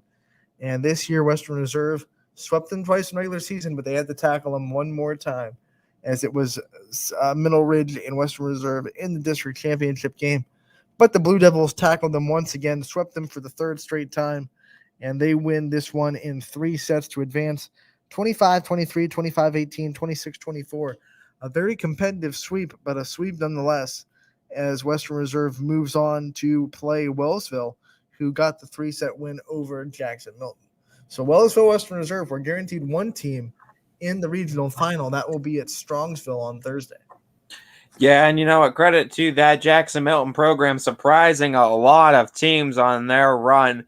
Just running into a buzzsaw that is the Wellsville program that has been impressive all year. But hey, still credit to the Jackson Milton program, as I think they opened a lot of eyes and surprised a lot of people along the way. And if you were able to watch that game, DJ Oakley, by the way, great call in that district championship game at Lisbon. Man, did Jackson Milton put up a heck of a fight from that team. They once again, Wellsville is really good, but Coach Stokes gave them props. I think the Wellsville players all know that Jackson Milton showed up to play really well.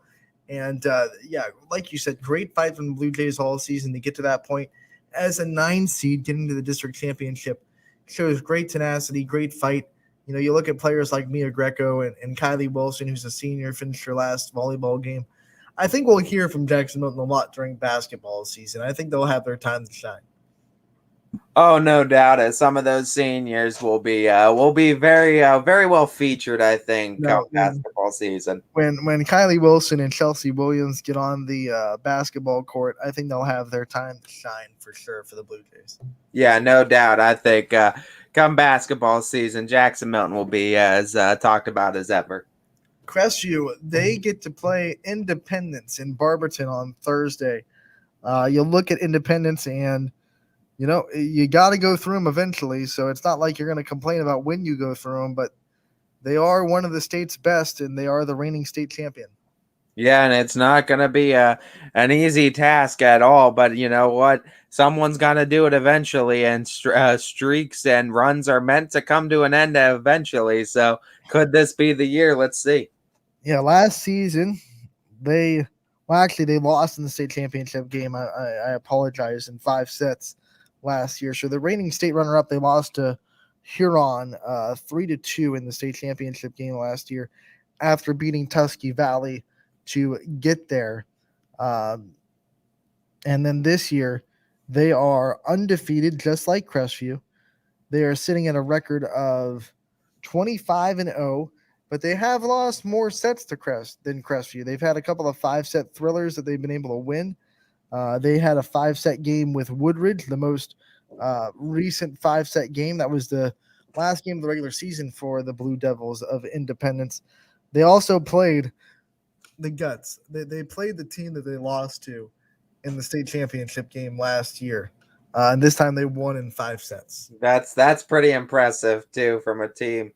To kind of go back and cleanse yourself of those demons and get that victory, and a big victory at that too for Independence, and it's going to set up an interesting matchup, I think. Yeah, Independence, like I said, they're the standard in volleyball right now in the state of Ohio. They're been there. I believe they have. Now, once again, I could be mistaken. So if I am, I'm sure I'll hear it in the comments. I believe it's 3 straight appearances in the state tournament. They have a state championship in there, and they're the reigning state runners up. So it'll be a tough task for Crestview, but one thing I will say is they've been to the regionals 3 times in a row. They won't be, blinded by the lights of the stage. Their offense this year is a lot quicker than last year, and it really helps to have Abby Imps in there, a 6'2" middle blocker that can give you not just some net defense, but also give you some speed on when you can set the ball. A lot of 1 balls to the middle that Grace Hour and Lucy Montgomery are able to put up. So their offense is running a little bit quicker, which will help. Yeah, no doubt, and it's going to be an interesting game as a battle of undefeated. Something's got to give. We'll see what happens. That's going down in Barberton on Thursday. They are the first game in Barberton, so they'll be playing at 6 o'clock and part of a doubleheader at Barberton. With what a first game and a doubleheader too, and an undefeated matchup, and someone's got to lose. The next matchup, this region for Barberton, like I will say, I think whoever comes out of this region will absolutely win, or at least get to the state championship game, because you have Kirtland, who's number 9 in the state. You have Smithville, who's a very strong team. You got Independence and Crestview. Independence, everyone knows. But Crestview is state ranked, if I'm not mistaken, in the last AP poll in Division III. So a lot of big powerhouses in Barberton on Thursday. So if you're a volleyball fan, you might want to go there for the night, because it's gonna be a good night of volleyball, both matches. Oh, it's gonna be exciting, and we're gonna get some answers. There's gonna be someone crowned, and we're rooting for the Rebels in this one. So let's see what Crestview can do. I'll tell you, if Crestview does get the win, it'll be huge. It'll be one of those moments that you never forget for the lifetime. So you go down there, you cheer hard for the Rebels, and you want to be a part of that if it happens. You know what I'm saying? It's one of those things that you don't want to be sitting there saying, "Oh man, I wish I was there if it happens." You know what I'm saying? Absolutely. Get out there and support. So once again, that'll be Thursday at 6 in Barberton. Hey, coming up in about 25 minutes, we're going to announce on Running Point the winners of the Baird Brothers Player of the Year voting. Voting ended on Sunday last night at midnight.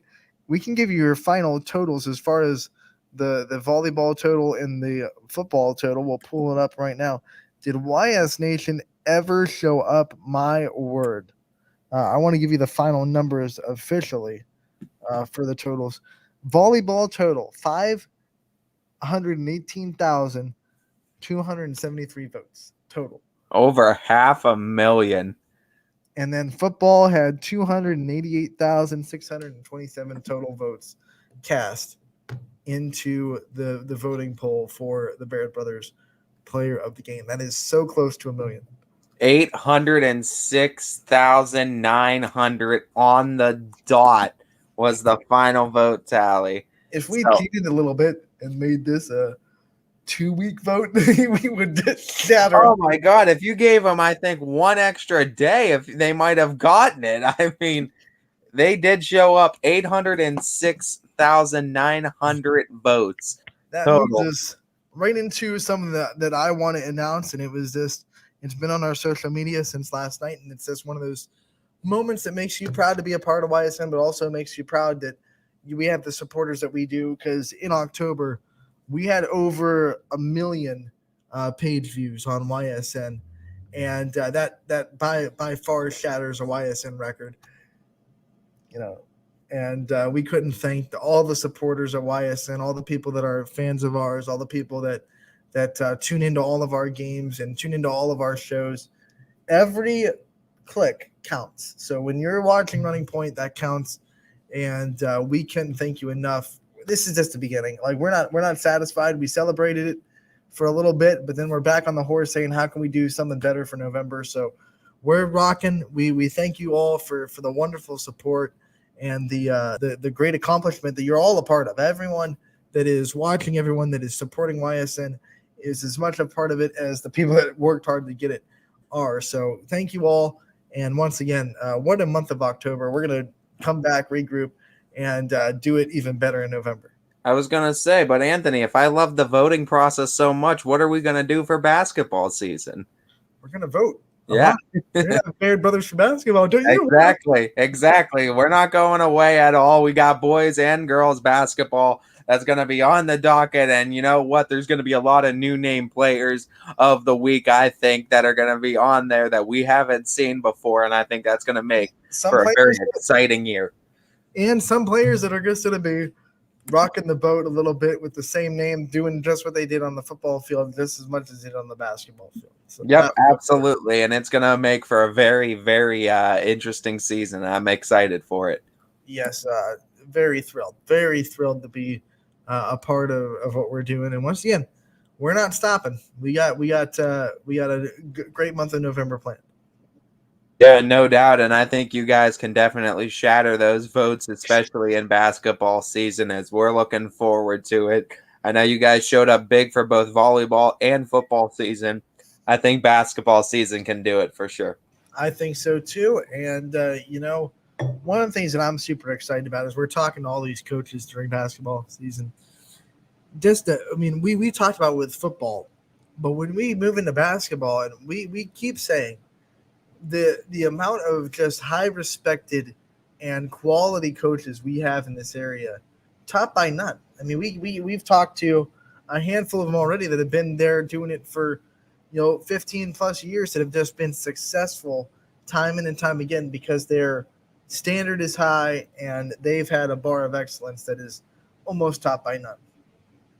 Yeah, no doubt. And you know what we saw too was just great support too from the communities that came out for these teams as well. And I mean, when you have great community support, it becomes a lot easier to coach in these communities too. And hey, with the also we need to note too, with the final tally, volleyball wins officially. Yes, they on do. the season. They get the extra 2 points at the end of the year. It was competitive, but I don't know what happened. They pulled away late. They pulled away so late. I don't know. There might have been some turnovers or something that happened, or some errors, I guess, if you want. Since volleyball won, we're going to have to use errors as the term. Some errors on the side of the football. And volleyball was able to come away with a big victory, too. Yeah, and it was Friday. It was pretty close. Like when we looked at it on Friday. Well, we were going into there was 8 weeks, and it was 4-3. Volleyball won 4 out of those 7 weeks out leading up to it, and we made this one worth 2 points. So if football won, they could have won it, but volleyball came away with the victory. 5 out of 8 weeks for volleyball. 6-3 as far as our points are concerned. Yep, as volleyball came away, big voting support. We'll see now. Now it's going to be interesting because it's not 2 different sports. It's just boys versus girls head to head in basketball. So that's going to be a very, very interesting season. You know what I think it is? I think the teams vote for each other more in girls basketball. I think like every time there's a break in practice, they're just It's going to be exciting because now it's going to be boys versus girls, and it might be even in the same school that they're going to be competing in that too. So we saw that in volleyball. It's going to be interesting to see who wins this Player of the Year because there were some choices to be made inside of school. There were two Beaver local volleyball players that were nominated, and a Beaver local football player. So voting might have been a little. You got to choose one. Yeah, absolutely. No doubt, as we're definitely excited to see moving forward, too, as Big Dogs of the Valley will continue for basketball season. And we're still working to try to see about wrestling coverage, and we're gonna try to be creative and think of ways to bring you some wrestling coverage. But don't worry, there's definitely thoughts coming. Don't worry. We'll have wrestling well covered on Running Point and ysnlive.com. We are not leaving wrestling in the dust by any means necessary. We're trying to kind of have a Brian Tolnar-esque segment every week of a wrestling expert to come on and help us kind of navigate the waters of local wrestling every week and who's doing well, who's not doing well, et cetera, who's shining bright.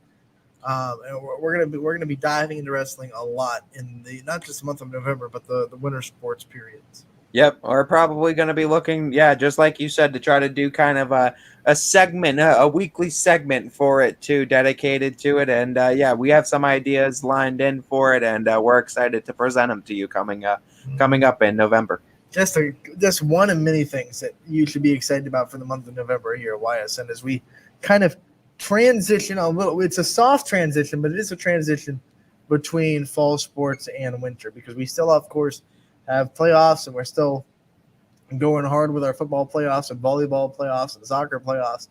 But we're also starting to change those leaf colors a little bit. And Ty's getting itchy because he wants basketball season to get here. So. And basketball season's so unique because you kind of get those 2 seasons. You get the season before Christmas break and the season after Christmas break. And it is unique in basketball season where you kind of get not an all-star break, but you get that break mid-season kind of where you play a handful of games before. So that's going to be interesting to see the season and second season for basketball.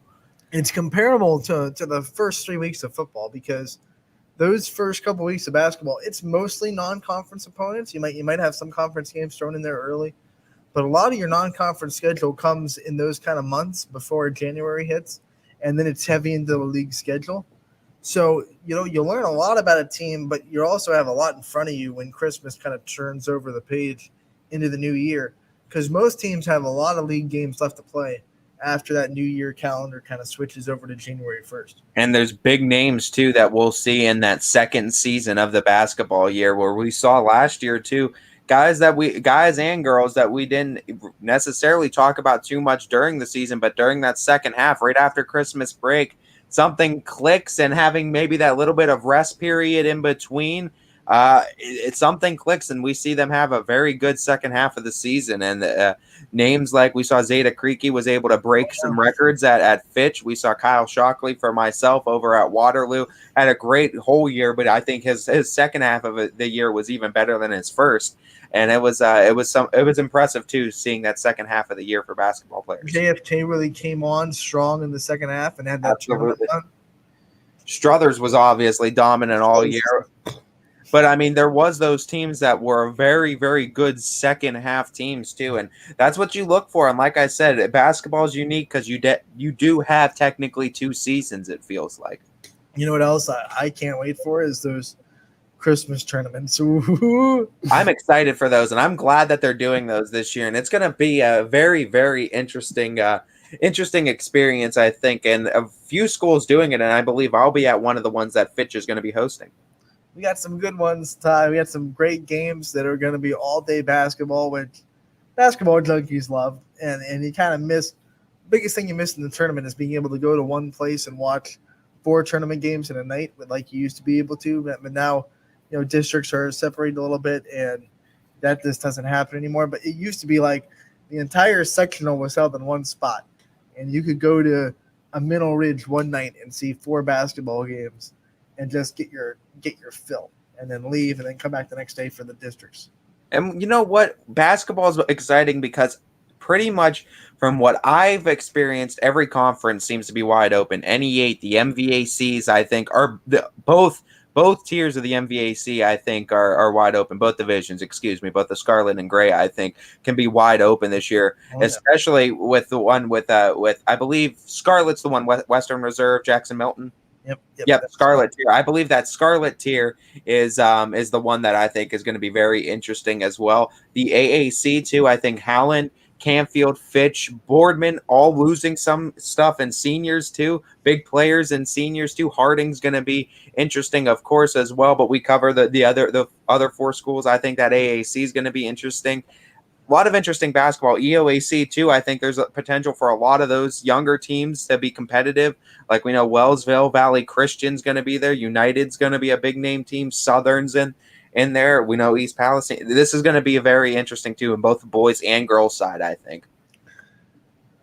Yeah, it's going to be a fun basketball season. And before we kind of get to our announcement, Big Bear Brothers announcement, Ty, let's go back to football and remind everyone what every matchup is going to be with our YSN teams from D2 all the way down to D7.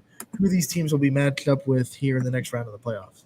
Yeah, of course, as we have Austintown Fitch as our lone Division II team going to play Archbishop Hoban, the Knights, in a matchup between I believe now they are 7-3 Falcons taking on the 8-3 Knights.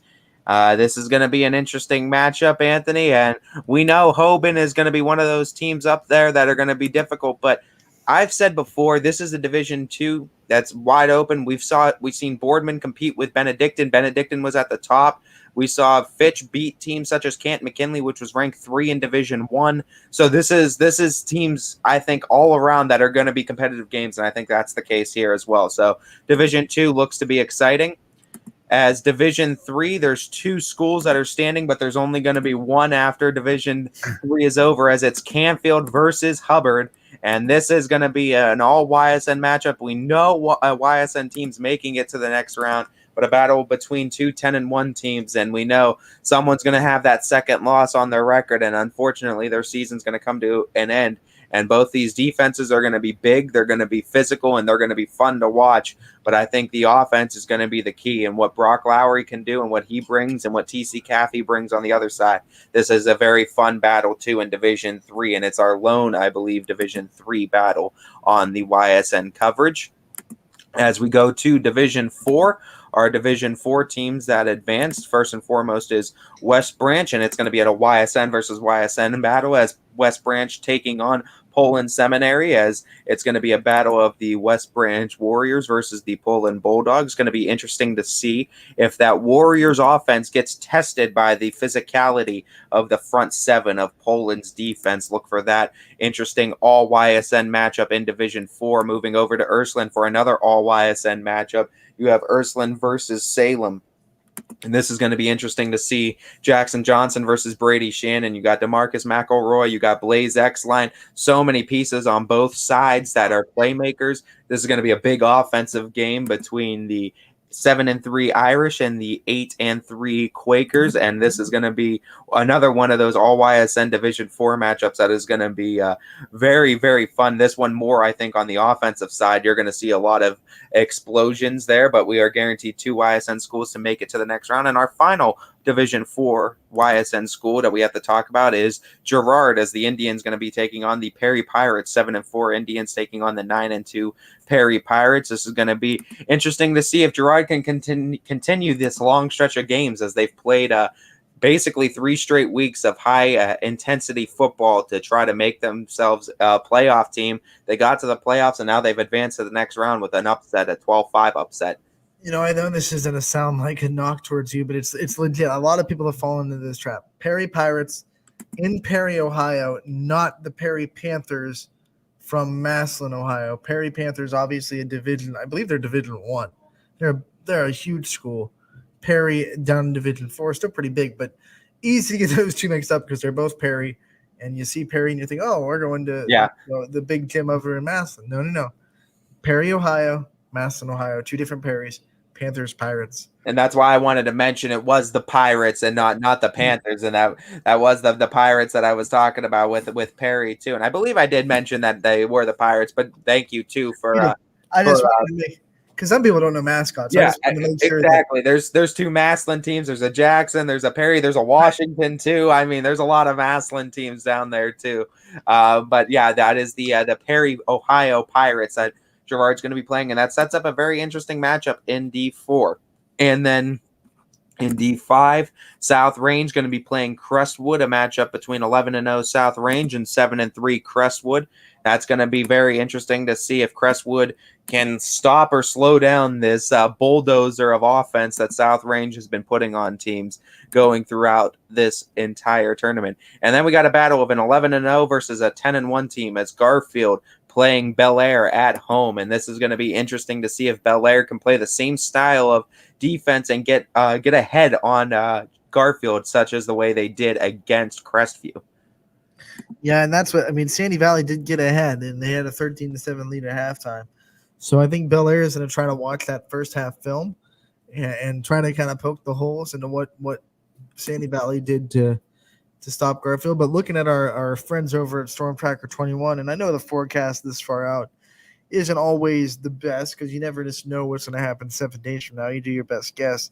And no one does it like Storm Tracker 21, but you look at it right now, it looks like it's going to be a dry weekend. Cold, but dry. So the rainstorm that came in on Saturday, not going to be a factor this Saturday. Yep. As that'll be interesting to see now, just weather being cold and not wet, how these passing teams are going to do. As we saw, too, unfortunately, along with Crestview falling, Edison also falling to Manchester in Division 5, too. So the Wildcats season, a very impressive season as they continue to build their program, was able to make the playoffs. So congratulations to what Coach Colopy was able to do with the Wildcats this season. An incredible feat. I mean, I said it before, I'll say it again. The last normal season we saw this team, they were 0-10. It was 2 years ago. Last year during COVID, they had 3 wins. It was impressive to just bounce back from an 0-10 season and get any wins at all. This year, all of a sudden, here come the Wildcats. They're a playoff team. And unfortunately, they just could not muster up enough against Manchester, a very good Akron Manchester team, by the way. But, it doesn't take away from the building blocks that Edison is putting together in that football program. Yeah, no doubt, as we'll look to see how Edison can continue to grow their football program, as it was very, very nice to see they took that next step and were able to make the playoffs this year. So let's see if Coach Colopy is able to continue to grow that program. Move down to Division 6. We have two matchups in Division 6 as LeBray was able to beat Trinity. Brookfield beat United. It sets up another LeBray versus Brookfield playoff matchup. Yeah. And it's going to be, I think, a very exciting, high-intensity playoff matchup. I know the Vikings dominated the first matchup, but if you watched it and you watch Coach Clark's interview afterwards, I think Brookfield understands that they did not put anywhere close to their best foot forward, turned the ball over several times. I expect this game to be a lot more competitive this time around because these two teams know each other so much. There are no secrets. We saw Brookfield's defense do such a good job against United. I wouldn't write the Warriors off just because of the way that regular season game went. Very, very hard to beat a football team twice, so we'll have to see. And it's going to be another matchup, too, and I don't think you're going to see LeBray be able to do and execute maybe some of the things they did as well as they did the first time. Brookfield now has that on-field experience against the Vikings. Going to be interesting, as the next matchup is a matchup between New Middletown Springfield and Norwayne, and this is a matchup I think a lot of people in New Middletown know about, that trick play that they had against Norwayne that got them to the next round last year, just a year ago, and I think you remember that play quite fondly, and it was a great call by Jamie Thompson and Anthony Romo. I remember the broadcast team, thinking on the fly, losing their camera, and just turning the laptop over to face the field so we could still get a visual of that play. And one of the best endings to a high school football game we've seen on YSN.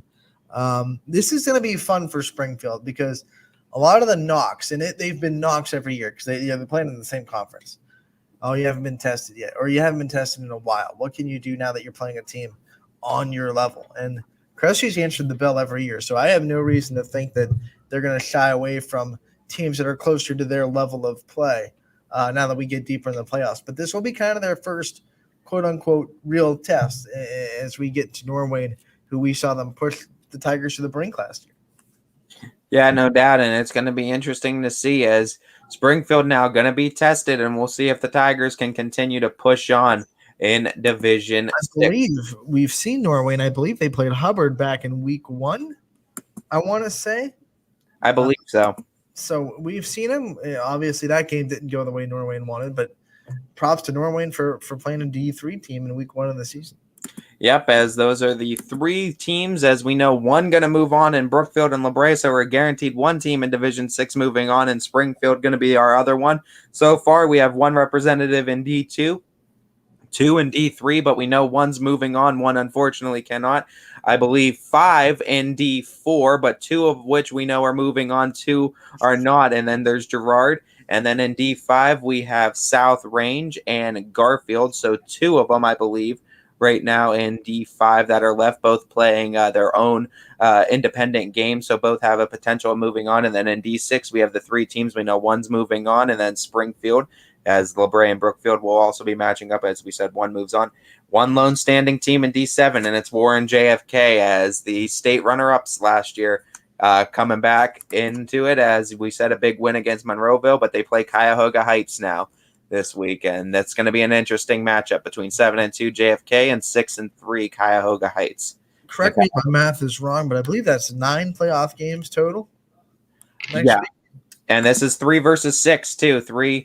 Number 3 JFK versus number 6 Cuyahoga Heights. So 9 playoff games this weekend. Once again, you can get them all on ysnlive.com for $9.99 per night. But $9.99 gets you not just whatever game you're going on to purchase, but every game on the network that night. So it's not like you have to buy, Ursuline and. Well, the good thing is, we have representatives from Division 2 to 7, Divisions 2 to 4 play on Fridays, Divisions 5 through 7 play on Saturdays, and I think you have 5 games on Friday, 4 on Saturday. So pretty much even each night at $9.99. You get an extra game on Friday, but you're still going to get 5 and 4 high quality, I think, playoff games and a lot of all YSN matchups too. Yeah. So once again, it's a great value. $9.99 is less than you'd pay for a ticket at the door. So You know, it rounds out to less than $2 per game on Friday and about just under $2.50 per game on Saturday. So what more can you ask for? And you can jump through a bunch of these playoff games, and they're going to be some very, very fun playoff games at that. the other big thing that people should know, and I think a lot of people understood this because they went through it last year when we had our pay-per-view all season. Pre-sale goes up on Thursday, the day before. So it's a pretty good idea to go buy your tickets, your online tickets, your viewing tickets, the Thursday before. That way you're not rushing at 6 o'clock trying to figure out how to get my tickets. You can just get them on Thursday. If you're on anything, you can message us, and you'd have plenty of time to kind of work everything out. So you're not kind of rushing to do it an hour before game time at 7 o'clock.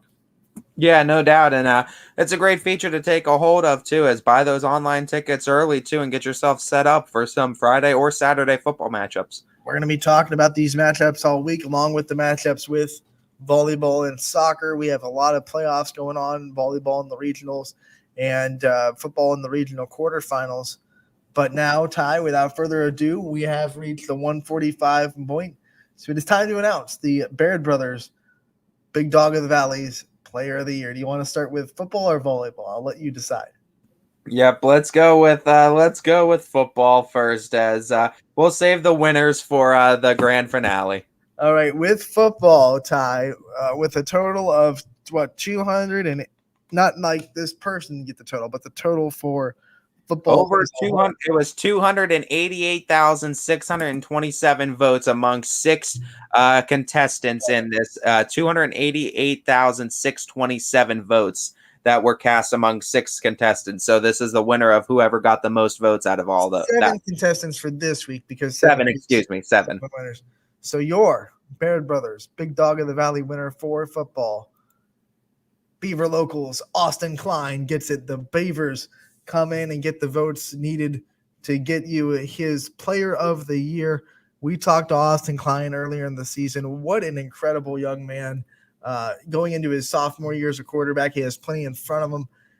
Man, he done a lot of great things this year, and don't want that loss in the playoffs to damper what he's been able to put together with his Beavers offense. Yeah, and we know Beaver Local, too, shows up strong in the voting. And, hey, if you want to take on the Beavers, you might need to convince the schools to give them a little bit of time on their phones to cast some votes, too, because that might be a strategy, just a little bit of a secret for all those schools out there trying to compete with Beaver Local. They're tough to beat, and they do flood the votes. They vote really well. They don't cheat, so I don't want to get any. Oh, man, Beaver Local, they've been buying bots. But I'm just saying, you're gonna need some advantages to voting during school hours, I think. But their teams vote well, so they get the football Player of the Year. Baird Brothers, once again, a great sponsor for the Big Dogs of the Valley, and Austin Klein is your winner on the football side of things. We move to volleyball now as we go into a lot of votes here, over 500,000 the total for the volleyball as a whole. So this is between 7 contestants, 518,273 divvied up between 7 nominees. And your volleyball winner, Ty, you want to give us a drum roll? Beaver Local sweeps. Brooke Talbot wins the Baird Brothers Big Dog of the Valley Player of the Year in volleyball. As Beaver Local had 2 contestants, and she gets the top spot for this year's Player of the Year. Yeah, absolutely. And you know what this is, and what I want to preface too, this is all fan voting too. And if you want the YSN, we have our YSN first team, second teams too, for both sports too. So you could go check those out if you want to know some YSN teams and what the YSN staffing put as far as those awards were concerned. But this was all fan voting, and we said before, Beaver Local is a tough community to beat in the votes. A lot of communities, from what I understood, showed up very, very well. But Beaver Local was able to take it, and just need to come out a little bit stronger in basketball season. You have the opportunity to do so. Yeah, you know what? Props to every community that voted. I mean, you got to what? What's that total? 518. I want to get what was the total number of votes? You had nearly right, like 806,900 on the dot. Like that's that's a testament to every community that was on that list, because everyone went in. They all voted well. Beaver Local got the win, but it doesn't take away from all the communities that went in there and voted countless amount of times for their players. We have such great communities here on YSN. Look forward to beating it in basketball season now as boys versus girls. This will be interesting too. Bar has been set. That was the highest number of voting for the season. I know they had one more contestant, but it went up quite a bit. So I don't think the one contestant was the difference, and I think voting's going up. So the bar is set at 800. I can't even say it without a straight face. 806,900, and that's for the player of the year. And we'll keep that one. I think their record for the regular season this year in both football and volleyball combined, I think it was over 100,000. It was 100 and something thousand for a regular week, and we'll look on that one for sure. But that for player of the year, that is the bar for the most votes we've gotten for player of the year or anything, but the most votes for a regular season week too. We have, I think, is over 100 and some thousand. We'll have to get the number on that one to see what basketball can do to maybe try to beat that first. So once again, I'll put up these graphics one more time. The football Baird Brothers Player of the Year goes to Austin Klein of Beaver Local. The quarterback wins it. He was the winner, I believe, in week. Oh, I'm not going to get it right, so I'm not going to do it. I can't do it from memory. But obviously, both these players won a week of Baird Brothers Big Dog of the Valley. Gets nominated for Player of the Year. That's how you get nominated, winning the individual weeks. So Austin Klein wins in football, and then Brooke Talbot takes the win in volleyball. We congratulate both of them for their incredible seasons. They're both done in volleyball and football. Brooke Talbot moving on to Teal College to continue her volleyball career as she graduates from Beaver Local. Joins a couple of pretty good players out of the area. Maria Torres down there at Teal from Boardman. Katie Stamp down there from Boardman at Teal, and also Danielle Aulette from Middle Ridge also playing for the Tomcats. So now we're going to have 4 YSN representatives all at Teal College, becoming a hub for the Youngstown area. Yeah, no doubt, and going to be exciting to see what these players can do too, as you get to kind of get to check out a bunch of them too over at Teal and see what they're able to do at the next level. By the way, Maria Torres down at Teal is putting on a show and making an immediate impact. She's already been named the PAC Offensive Player of the Year multiple times. Has been named the Rookie of the Week, Offensive Player of the Week multiple times as a freshman, making an immediate impact for the Tomcats in that PAC. So yeah, we see her doing great things, and obviously Katie Stamp and Danielle Aulette doing great things that year at Teal. And next year we'll expect big things from Brooke Talbot as well. Yeah, no doubt, as we'll be looking forward to trying to get both the players of the year on, as we know they're going to have that probably nice backdrop of Beaver Local stuff behind them. We'll get them on together. That'd be really cool. Yeah, we could do just an all press conference with the Beaver Local stuff behind them. That'll be nice. You know, that I think that would be a cool thing, since they're both at the school. See if they can coordinate to kind of work something out together. We'll work on that through the week and try to get them on. We want to thank Eric Fender, the head coach of the Poland boys basketball team, the new head coach over at Poland. Once again, we talked about it taking over, but really he already been sitting in the passenger seat for a while. He's been an assistant for Ken Grisdale. He knows what the program makes it great. He knows what the bones of those programs are. Yeah, he's going to bring his own kind of flair to it, but Poland is in very good hands of someone that kind of understands what made that program as successful as it was. Not going to be, trying to reinvent the wheel as a new head coach. So want to thank him for coming on. We'll talk to him again, I'm sure, throughout the season. And we also want to thank Todd Johnson, the head coach over at Columbiana boys program, another team that's coming back with a lot of experience. Went through growing pains last year, played a lot of freshmen, but now the payoff for that is this year, where they come in with a lot of players that have that experience. Yeah, no doubt. And we're happy to continue the basketball coverage daily on our show too, and look forward to coming up with some more basketball coverage going in through the week, as we're gonna have more coaches lined up for you. And like we said, this isn't just a couple day thing. This is daily. You can expect this going forward, as we're trying to load up as many basketball coaches as we can in the next coming weeks, as you know, we continue to preview basketball teams right before the start of the season, as we get you through these playoffs and preseason for basketball.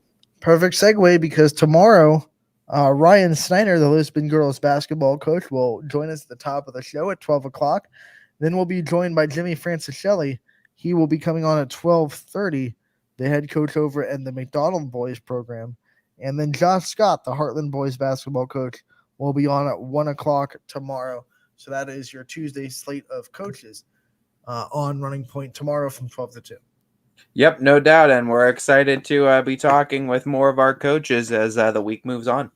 Yeah, and if we want to preview the rest of the week, I mean, we have 4 other coaches throughout the week. We'll be talking to the Newton Falls boys coach. We'll be talking to Pat Birch from Boardman. We'll be talking to Chris Huxhold from Lisbon, the boys coach over there. And we'll also be talking to the Hubbard boys coach, Joe Baumus. I'm gonna. I think it's Bournemouth. I think we're gonna get. I'll get it. I'll get the exact pronunciation on what it is. It's spelled Bournemouth, but I think I don't know if it's Bournemouth or Bournemouth. I don't know if he pronounces how that E is pronounced. I'll definitely ask him the pronunciation of his name, so we'll get that. He's on Friday, so we'll get that all squared away too. I don't think I've ever asked him the pronunciation on that. But we're excited too, and you never know when another coach might be added throughout the week, as we get surprises daily on that too. We'll be reaching out to some football coaches with big playoff runs. We'll be trying to hear from some Crestview volleyball coaches and players as the week goes on. Wellsville interviews with Wellsville, by the way, from post-game interviews. You can find them on ysnlive.com and our YSN YouTube page. A lot of great talks for Wellsville. We'll try to talk to Coach Stokes too. Get him on the show. So we have a lot of exciting things planned for the week. But for today, that'll do it. We'll be back tomorrow from 12 to 2. Casual Sports Podcast coming up from 2 to 3. And then the Power Hour has you covered from 3 to 4. Me and Ty, we're taking a 22-hour break. We'll be back tomorrow.